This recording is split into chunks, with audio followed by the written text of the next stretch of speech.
भगवान श्री राम ने सुग्रीव के साथ मिलकर वानर सेना का गठन किया था। इस सेना में एक से बढ़कर एक शक्तिशाली वानर थे। इन वानरों में अपार शक्ति होती थी। इनमें से तो कई उत्पाती वानर भी थे। इन वानरों को कंट्रोल में रखना बहुत मुश्किल होता था। इसलिए वानरों के प्रत्येक गुट का एक युद्धपति होता था।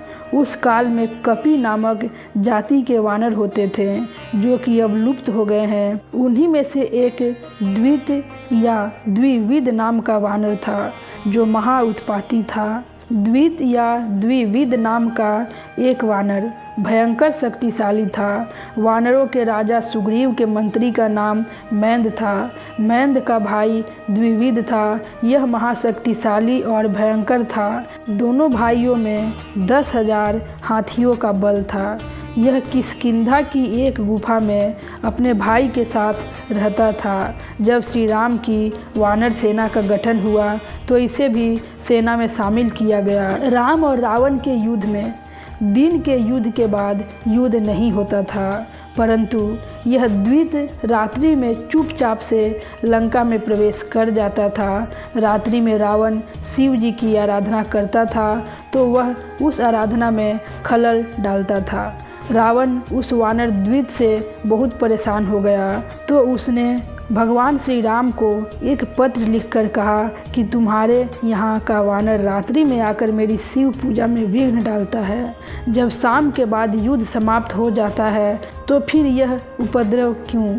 यह तो युद्ध के नियम के विरुद्ध है। कृपया इस वानर के उत्पात को बंद कराएं। यह पत्र पढ़कर राम जी ने सुग्रीव से कहा कि पता करो कि वह वानर कौन है।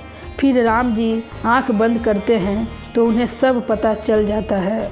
श्री राम ने उस वानर को बुलाकर समझाया कि अब रात्रि में लंका नहीं जाना है और उपद्रव नहीं करना है, लेकिन वह वानर द्वित माना ही नहीं।